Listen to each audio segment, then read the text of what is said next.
Welcome to Rewatch and Rank. On this channel, we rewatch older TV shows, provide a summary and opinion on the episode, before ranking each episode against each other.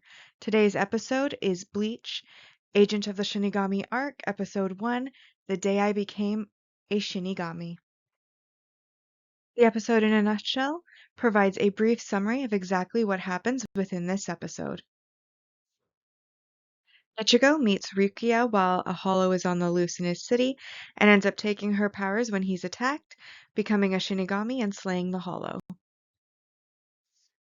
We'll now go into a more detailed summary and give our opinions as we go.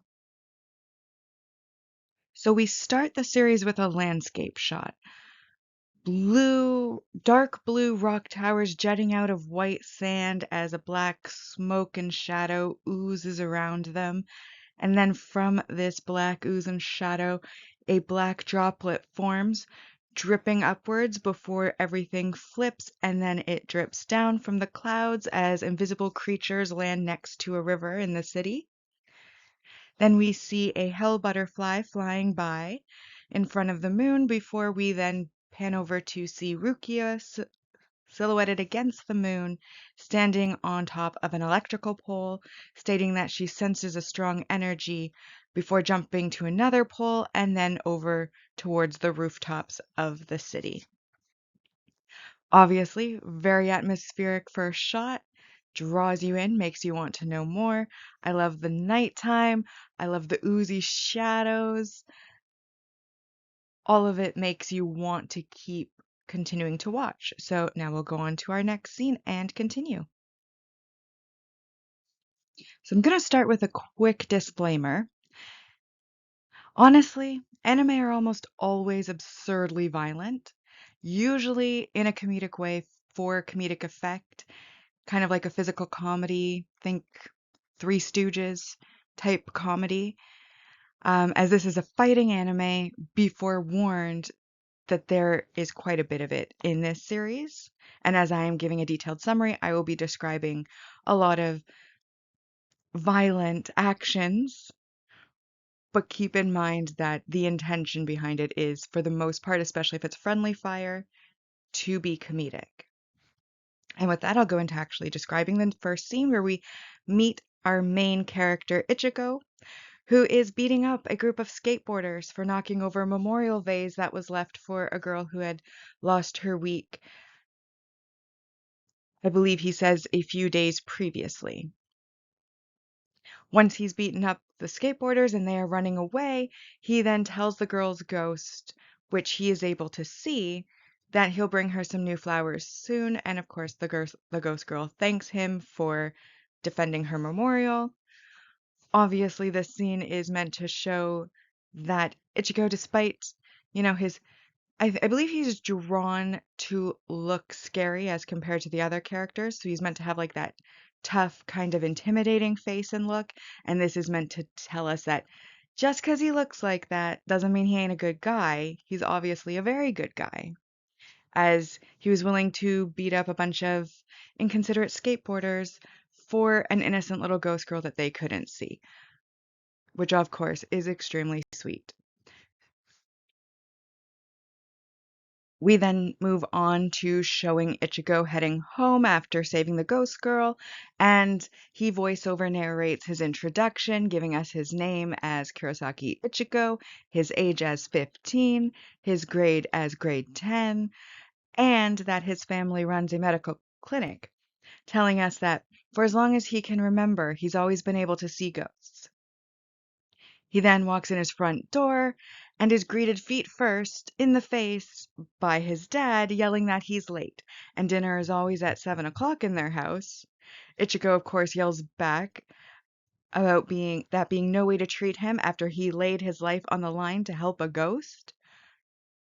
Ishin, of course, doesn't care. By the way, his dad's name is Kurosaki Ishin. Doesn't care what the excuse is, and then they fight while his sisters Karen and Yuzu eat peacefully in the kitchen, ignoring it completely as something completely normal for their household. Yuzu does kind of want to interfere, but Karen says to leave them be, asking for seconds of rice.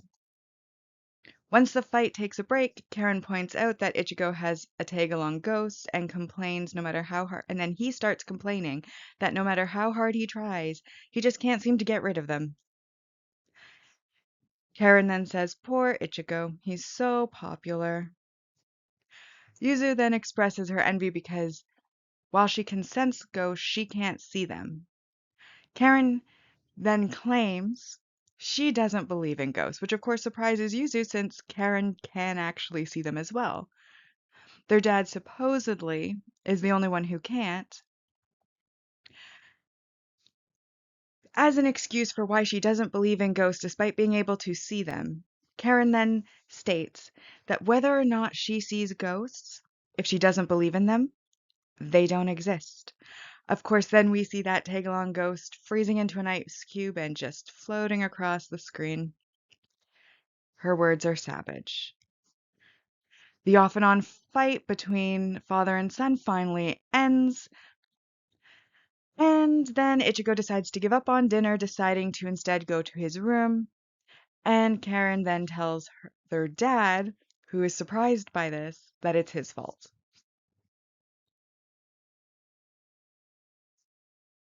Obviously, all of them have powers with ghosts, but obviously there's varying levels of strength to that gift. Ichigo obviously being the strongest, Karen having a bit more and being able to see them, and then Yuzu only being able to sense them, but rarely see them, obviously has the least amount of power.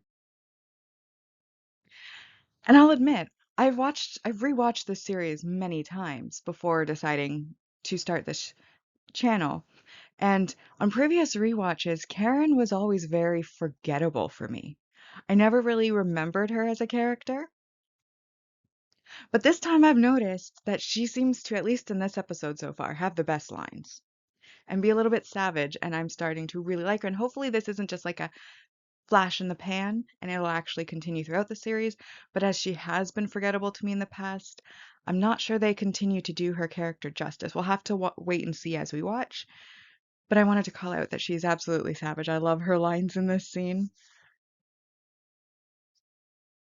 And so Ichigo decided to go to bed.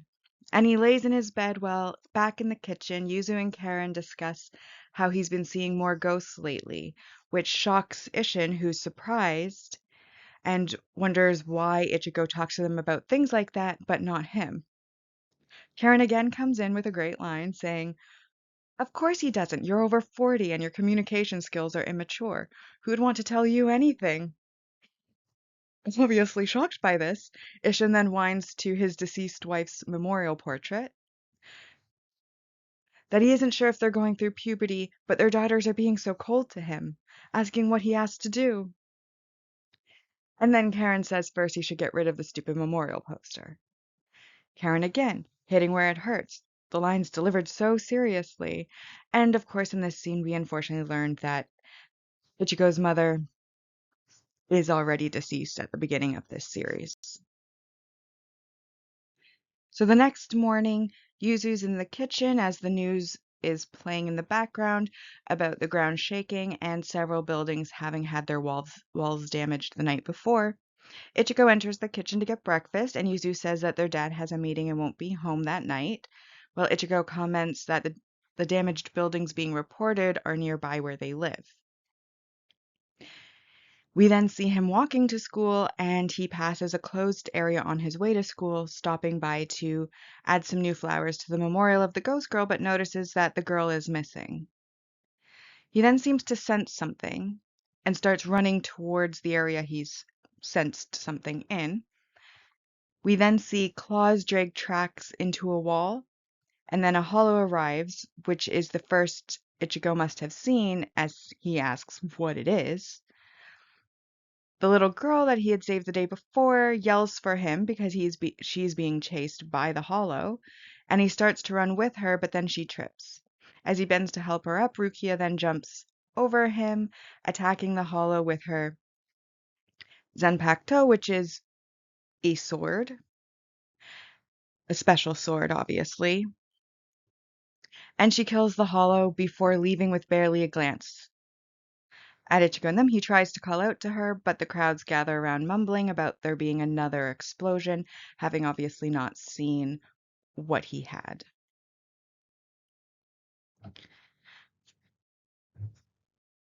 Now, I love that Rukia just comes in, kills the Hollow, completely ignores him. He's clearly yelling about something.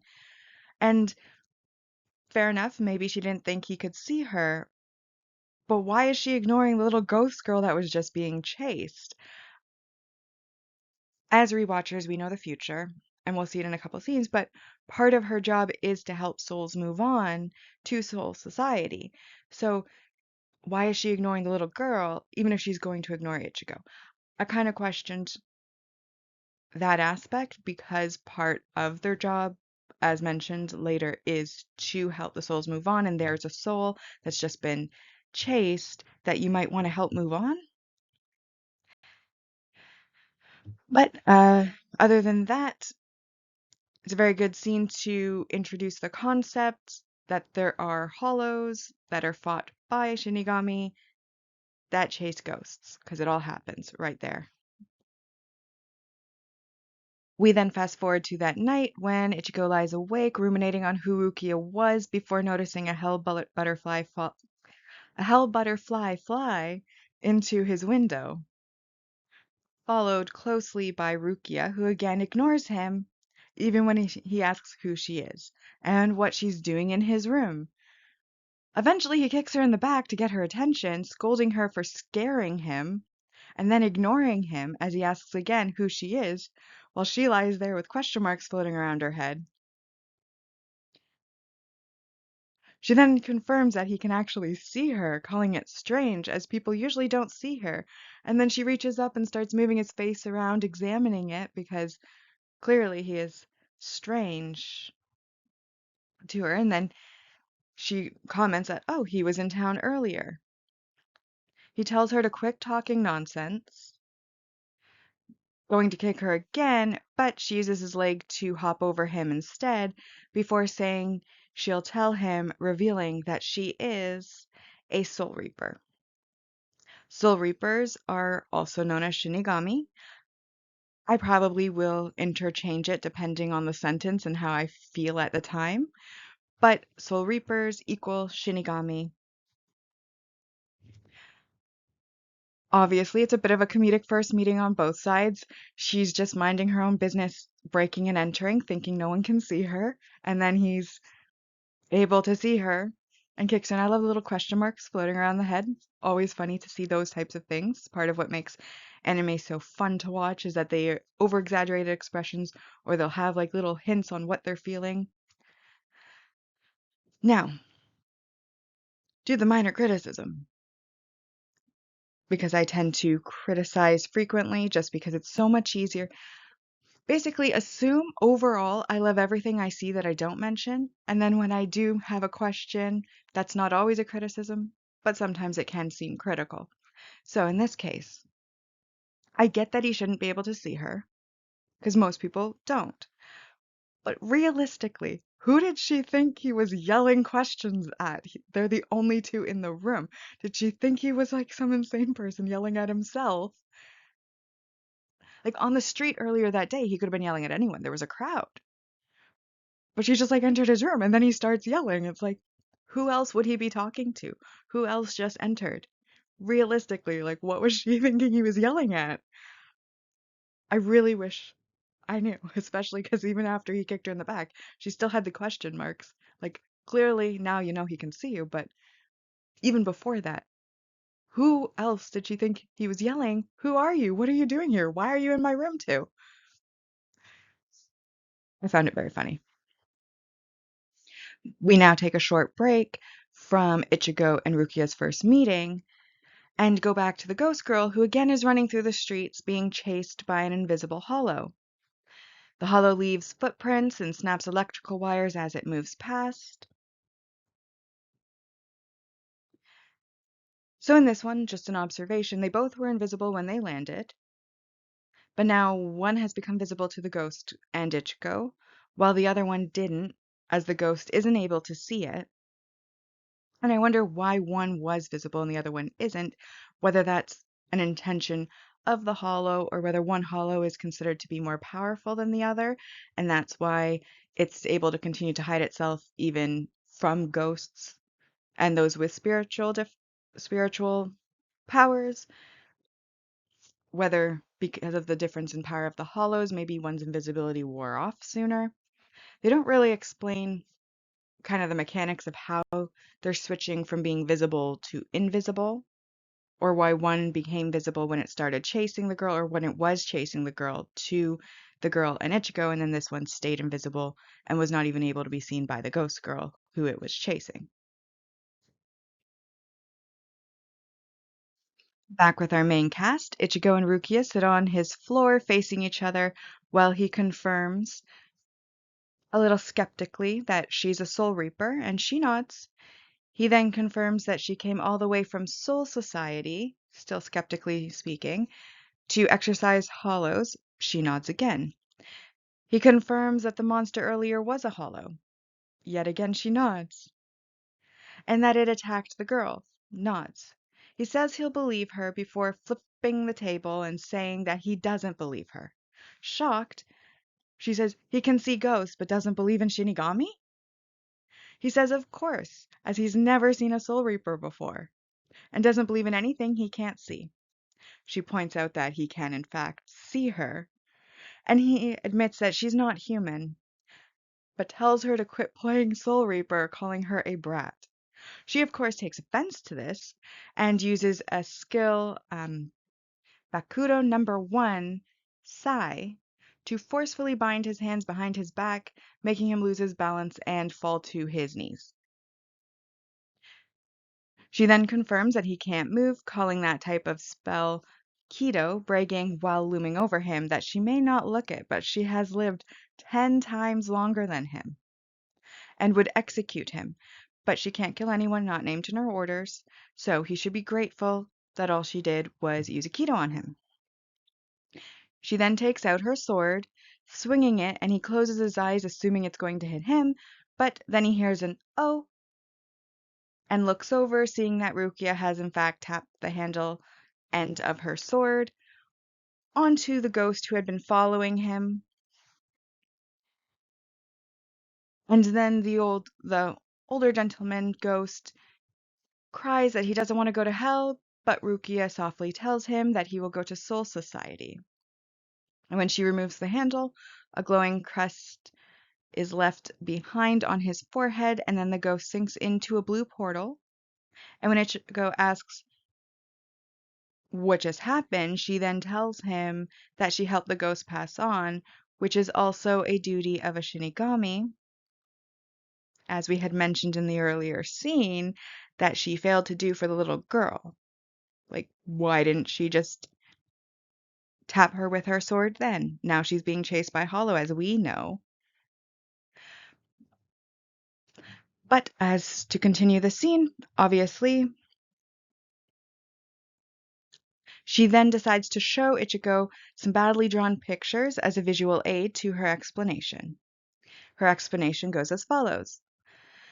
There are two types of spirits. Normal people, called holes, which is what he usually sees and interacts with, and then the second, hollows, which attack both living and dead people in order to devour their souls and gain strength. She asks if he has any questions, and he asks why the drawings are so bad. She then decides to draw a mustache on his face in revenge, which, we will note, magically disappears as soon as we get moving forward with the plot, so obviously not a permanent marker.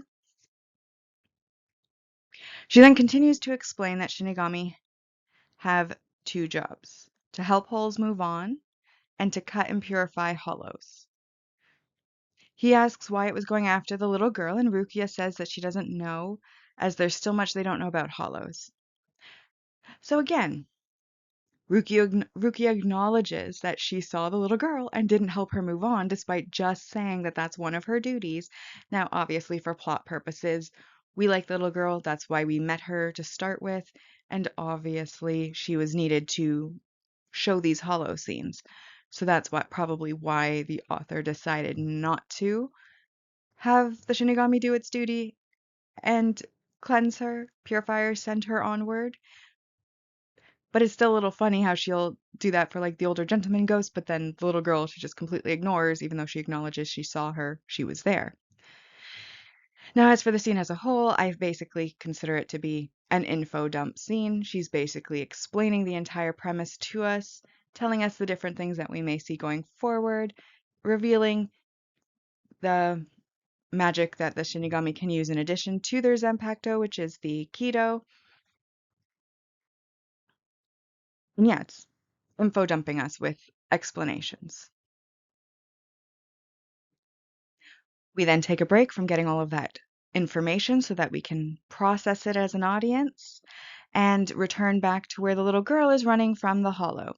Again, she trips over air and falls, and the hollow reaches for her, becoming visible as it does so, but then it stops and it sniffs the air, saying it smells an especially tasty soul nearby, and also a Shinigami nearby that tasty soul.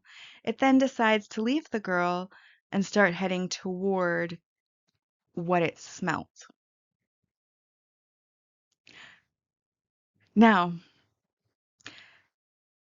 this is, again, not a criticism, not even really well, it's a bit of a question, an observation, if you will. Even if it smelled stronger prey nearby, the girl is incapacitated. Hollows, as their name suggests, are meant to be hollow, devouring both the living and the dead in their hunger, in their desire for more. It has a soul sitting in front of it. Even if it's going to go eat Rukia the Shinigami and Ichigo this especially tasty soul, why not eat the girl as an appetizer? Like, why does it choose to leave the girl? I mean, I know why for our audience purposes. Obviously, we as an audience would probably be pretty upset if it had actually eaten the girl. But from like, if this was a real scenario, if these things actually existed in reality, and you were to follow logical conclusion, from point A to point B, I'm pretty sure the Hollow would have still eaten the girl and then gone after the tastier souls. Because why wouldn't he? He was already chasing her for a while. He finally tracks her down. She's finally vulnerable. And then it's just like, oh, well, lucky you. I'm going to go find other prey that I'm not even guaranteed to be able to eat because obviously the Shinigami will fight back. So, just from a logic standpoint, doesn't really make sense that he just walked past the girl. But also, as an audience, I'm grateful that he just walked past the girl because I would have been upset had she actually been eaten. Now back in his room, Ichigo is hearing the hollows screaming as it comes closer. It's kind of like a roar combined with a scream. They kind of really make it echoey. It's actually a kind of creepy sound when you're listening to the show. And he asks Rukia what it was. Rukia then informs him that there's another hollow wandering around, and he yells for her to hurry up and get rid of it. She looks down, saying that for some reason she hasn't been able to sense its presence at all, as though it's blocked by a stronger presence. He then yells at her, asking if she can't hear the terrible cries, asking if that's the hollow. As soon as he mentions it, it's like whatever was blocking her senses lifts, and then she is able to hear it and stands at alert. Obviously, the stronger presence blocking her is Ichigo, but we don't yet know why, or even how, because he's not obviously doing it on purpose, how he was able to block her senses as a Shinigami, yet obviously the Hollow is able to smell him from pretty far away with the girl, as those cries are still quite far distant sounding at this point. Shortly after, Yuzu screams, and Rukia runs to the hall, wondering how she didn't sense such a strong pressure. Then Yuzu begins stumbling down the hall, looking for Ichigo, obviously not seeing Rukia, before collapsing into the doorway and asking him to save Karen before she passes out. Rukia quickly checks her, and determining that she is fine for now, she hears Karen scream and runs towards Karen, leaving Ichigo bound awkwardly behind her and trying to follow her to the best of his ability. Rukia arrives and finds that there is a hole in the house, and Karen is screaming as the hollow holds her in its grip. Rukia removes her sword as Ichigo rolls down the stairs, and she yells at him to stay, but he ignores her, struggling to his feet, and manages to break the binding, which shocks Rukia as no human strength should be able to break it, but his strength, the strength of his soul, has managed to do so. He then decides to attack the hollow with a chair despite being told again to wait, and is swatted away by the hollow like a bug, saying that he found it and then starts reaching for Ichigo. Ichigo, of course, being that scent that he had smelt earlier. Rukia cuts the hollow's arms so that it drops Karen, who Ichigo manages to catch before she hits the ground, and Rukia tells him not to panic as the hollow didn't have time or a chance to devour Karen's soul yet. She then explains her revelation that both hollows were after him due to his high concentration of spiritual pressure that had been almost completely suppressed until he had broken her spell just then. She speculates the suppression had weakened due to his contact with the ghost girl earlier when he had saved her, and that the ghost girl had been chased because they were able to sense his soul density through her. And their actual goal was him, though again, if the hollow just liked to eat souls, I still don't know why she was spared. The hollow then starts coming back and she tells him to stay back, but he refuses because he's upset the girl was attacked because of him, as well as, of course, Karen and Yuzu are being attacked because they live with him, and so he decides he's going to fight the hollow one-on-one with absolutely no weapons. Rukia, of course, is forced to defend him, becoming injured in the process, and calling him a fool who should have known he was no match for him. Completely agree. Unable to continue the fight, she asks if he wants to save his family and tells him to stab himself with her Zanpakuto, and she will feed him her powers in order to turn him into a Soul Reaper. When he stabs himself, there is a wave of blue light, and then the hollow's arm is cut off, and Ichigo is wearing the classic Shinigami garb, which is a traditional Japanese outfit in black and white, essentially. And then his Zanpakuto. It is very big. Rukia is shocked as she had only meant to share half of her powers, but he ended up taking them all. And she wonders who he is, as she's never heard of a human with enough soul pressure to confuse a Shinigami or break a spell on his own, or seen a Shinigami with such a large sword. All while Ichigo battles the hollow, cutting off a leg this time. Ichigo tells the hollow that it's going to pay for hurting his family before he cuts it cleanly right in half. Obviously, in this case, Ichigo kind of caused the trouble. Sure, he ended up fixing it, but had he listened and not been so reckless, the series may have stopped right there, as Rukia probably would have been able to deal with the Hollow with her powers, but he, again, despite having no weapon, no experience, absolutely no chance, decides he's going to fight the Hollow for whatever non-logical reason he had. And then she ended up having to save him, getting injured, and now he's become a Shinigami. So obviously they needed that to happen to set up the premise, but it's a bit dislikable, I guess, as a character trait for him to be going and like running in so recklessly, causing harm to those around him, all because he cannot trust that the person whose job it is to face the Hollow can do their job properly. And obviously that sword, it's overcompensating. And I guarantee that, especially given his behavior of trying to fight something he has no chance to fight just to make himself feel better. I'm like, I understand why your sword is so big. That's all I'm going to say on that one. And with that, our first episode has come to an end, and we get to move on to the part of of this video where we rank the episode. So, we rank on two lists. We rank on a personal list, which is just my opinion and overall enjoyment of the episode ranking, and then also a mostly objective ranking. It's objective because it's based on a chart with values. So even if I absolutely hated the episode, it could still have a chance to score highly just because it's objectively hitting the mark on that chart. However, it's mostly objective because I made the chart, so my bias and judgment still apply, and I also choose what on the chart applies to a particular episode. So it's only mostly objective, or rather, we should say as objective as I can make it. Now, if you're watching my little slideshow rather than just listening to it, then you will see the mostly objective rank values chart is now on screen, and I've highlighted those parts of it that I felt applied to this episode.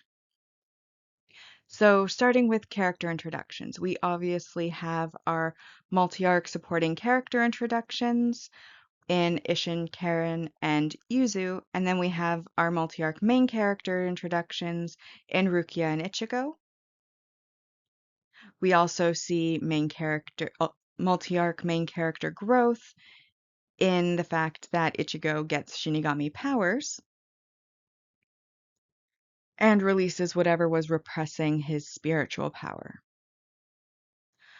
We get some world building where we learn about the Shinigami and the Hollows and all of like what a Shinigami's duties are, what a Hollow's desires are, how they kind of all look a little bit unique with the masks.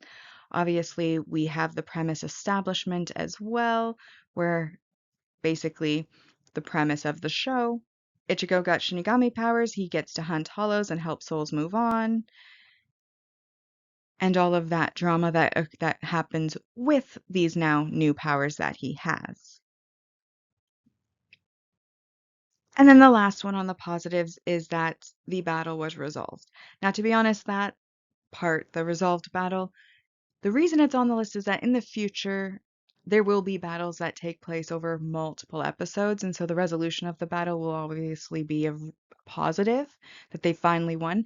Obviously, because it's the first episode and we're introducing the character and the powers, the battle was resolved same episode it started. And so resolved battle is a total of 2 points.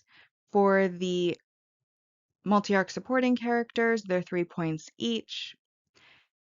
Multi-arc main characters, 4 points each. The character growth, 4 points. And the world building is 4 points, and the premise establishment is 3 points. So if you're adding that up along, that gives us a total of currently 26 points. The maximum score for an episode is 10. So we've already well exceeded the maximum score, so it's going to be a 10 out of 10 episode. However, I do kind of want to shout out that I did feel there was one negative, and that's a -1. So it's actually a score of 25 of kind of an excess exposition.